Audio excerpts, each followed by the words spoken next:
무려 4K 해상도에서 60프레임입니다. 그것도 HDR 기능이 포함된 스트리밍 서비스가 될 것이라고 확언을 했어요.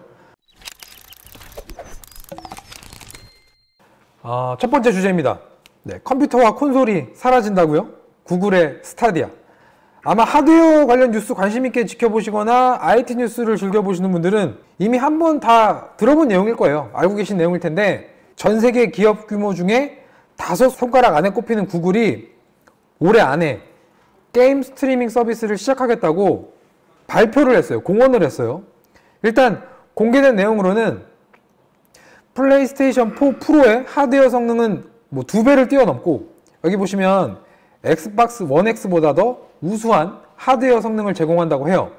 이러한 성능의 뒷배경에는 AMD가 존재해요. 데이터 센터에 최적화된 커스텀 AMD GPU가 사용이 된다고 하는데, 아마도 배가 관련된 그 기반의 제품이 아닐까, 그런 추측을 해볼 수가 있겠습니다. AMD는 구글의 스타디아 발표로 인해서 매우 든든한 GPU 구매 고객을 생긴 셈이고, 구글은 AMD GPU를 통해 더 우수한 성능의 스트리밍 서비스를 만들 수 있게 된 것이니까 이 두 기업이 윈윈하는 셈이에요. 물론 스타디아가 잘 됐을 경우에는 더 엄청난 시너지 효과가 나올 수도 있고요. 근데 만약에 이 사업이 그다지 잘 되지 않았을 경우에는 구글이랑 AMD가 어떤 파트너십 맺은 게 일회성 관계로 끝날 수도 있어요. 공개된 타이틀로는 둠 이터널이 있고요. 무려 4K 해상도에서 60프레임입니다. 그것도 HDR 기능이 포함된 스트리밍 서비스가 될 것이라고 확언을 했어요. 참고로 스트리밍 서비스가 뭐냐 이렇게 물어보신다면, 설치나 디스크 다운로드 없이 실시간 형태로 전송이랑 화면 재생이 이루어지는 방식을 말하는 거예요. 우리가 즐겨보는 넷플릭스의 서비스가 대표적인 스트리밍 방식 중에 하나입니다. 더 놀라운 건 이 4K 60프레임도 약간 믿겨지지가 않잖아요. 지금 일반적인 컴퓨터 하드웨어로도 어려운 수치인데, 이후에는 8K 해상도에서 120프레임 도달을 목표로 하고 있다고 말했어요.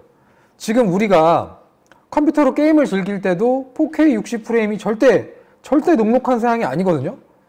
근데 스트리밍 서비스가 과연 이것을 해낼 수 있을까? 이런 측면에서 많이들 우려하시는 분들이 계실 거예요. 물론 제가 구글 직원도 아니고, 그리고 이거 만든 담당 엔지니어가 아닌 이상 확답은 할 수 없는데, 콘솔 같은 경우에는 연산 성능 자체가 게임용 컴퓨터보다 훨씬 떨어지잖아요. 디플롭스로 봐도 그렇고. 근데 플랫폼 최적화를 통해서 그런 것들을 충분히 커버하고 있어요.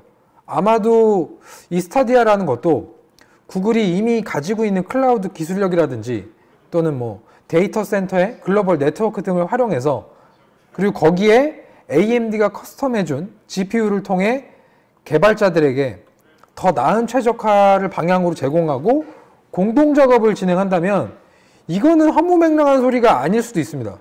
그러니까 충분히 가능한 이야기일 수는 있어요. 물론 여러분들이 우려할 수 있는, 그리고 저도 충분히 우려가 되는 지연 시간이라던가 인풋렉이라던가 이런 현실적인 문제들이 남아있긴 하지만, 어쨌든 가능성 자체를 보자면 불가능한 건 아니란 이 말입니다. 자, 그럼 스타디아가 가지는 긍정적인 측면에 대해서 제가 한번 확인을 해볼게요. 일단 구글의 주장대로 이러한 게임 스트리밍 서비스를 무리 없이 이용할 수 있게 된다면은, 정말 우리는 더 이상 컴퓨터를 업그레이드 하거나 콘솔 기기를 반복적으로 구입하지 않아도 되는 거예요. 이건 구글의 주장입니다. 물론 아무리 구글이 만든 서비스라고 해도 일반적인 데스크톱 PC의 사양을 따라가진 못할 거예요. 그러니까 여기 나와 있는 테라플러스보다도 훨씬 더 높은 수준의 사양을 가진 게 컴퓨터 하드웨어니까 아무래도 일반적인 하이엔드 성향의 유저들까지는 포섭이 불가능할 거라고 봐요. 그런데 가장 많은 소비층이 있는 그 메인스트림 시장에 있어서는 이건 유의미하게 통용될 수 있는 이야기입니다. 게다가 나중에 정말 8K에 120프레임이 가능해진다. 그러면 그때는 그 하이엔드 성향의 일부 유저들도 항복하고 스타디아 로그인할 수밖에 없어요.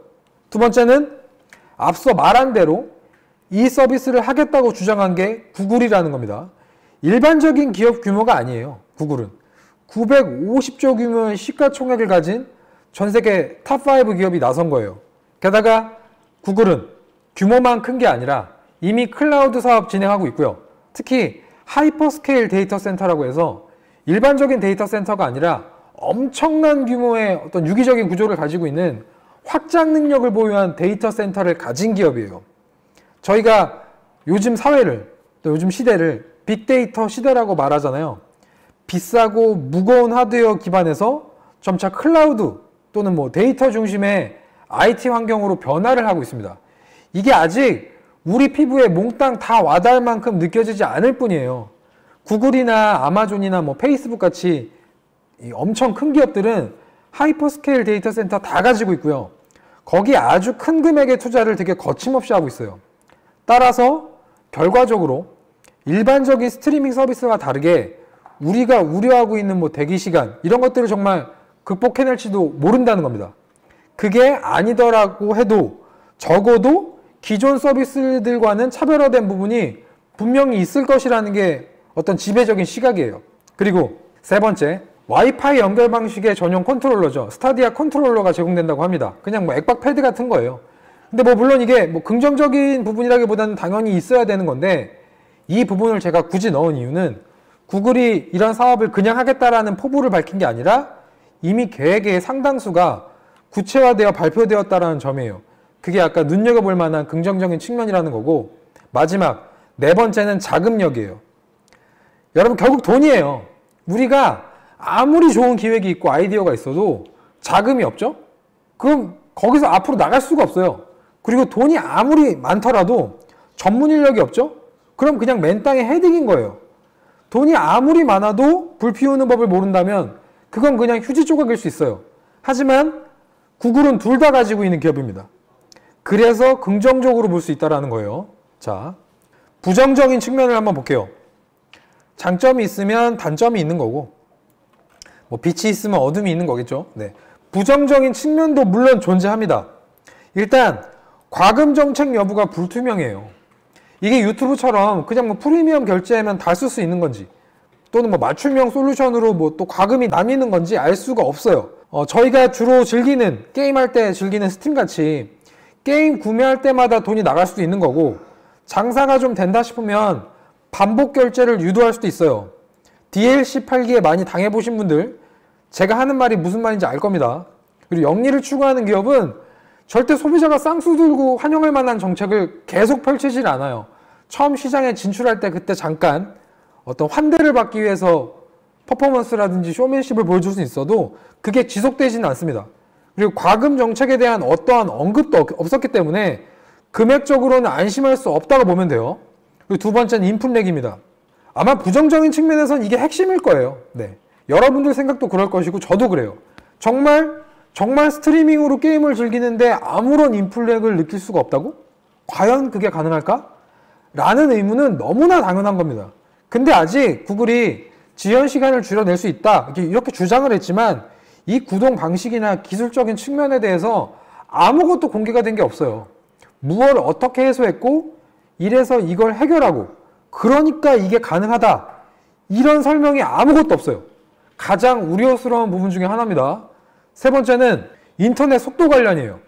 어느 정도의 대역폭이 필요한지 공개된 것이 없는 상황이라 이거죠. 말로는 4K에 60프레임이라고 말하는데 만약에 인터넷 속도가 뒷받침이 되지 않는다면, 그러니까 우리가 말하는 좀 낮은 해상도 있죠. 720p 같은 거. 그러니까 HD 해상도로 그 화질로 게임을 즐겨야 할 수도 있어요. 4K 60프레임의 서비스 제공이 어떤 인터넷 속도라든가 대역폭을 기반으로 한 것인지 밝혀진 게 하나도 없습니다. 물론 우리나라는 인터넷 속도에 있어서만큼은 여러분 다 아실 거예요. IT 강국 소리를 들어도 부끄럽지 않을 만큼 망이 정말 잘 깔려있는 편이긴 한데 필요한 대역폭을 알 길이 없으니까 이 부분을 걱정할 수밖에 없습니다. 게다가 이게 유선 인터넷이 아니라 태블릿이나 스마트폰처럼 서비스를 즐기려면 유선이 아니라 무선 인터넷일 텐데 지금 아직 5G가 보급된 게 아니에요. 그리고 뭐 요금도 상당히 비싸겠죠. 우려할 수밖에 없는 부분입니다. 그리고 마지막, 플레이 타이틀 라인업에 대한 정보 부족. 네.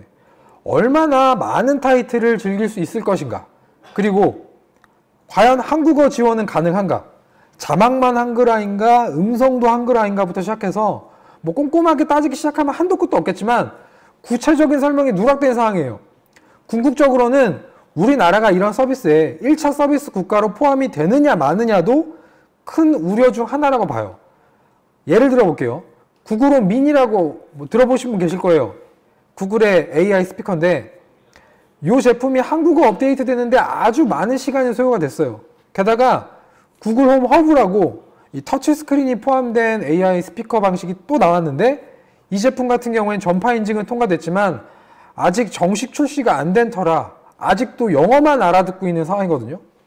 실제적인 체감에 있어서 서비스가 아무리 좋고 뭐 이론적으로 되게 훌륭하다고 해도 우리가 이 서비스를 이용하는 데 있어서 편리하지 못하고 또는 뭐 언어의 장벽으로 접근성이 떨어진다면 그게 과연 뭐 우리의 삶을 윤택하게 만들 수 있을까? 우리가 이걸 잘 즐길 수 있을까? 라는 의문이 들어요. 그리고 과연 그게 제목에서 얘기한 것처럼 컴퓨터랑 콘솔을 대체할 수 있을까? 이렇게 의문점을 계속 생각하다 보면 좀 힘들 것 같은데? 라는 생각부터 드는 게 사실입니다.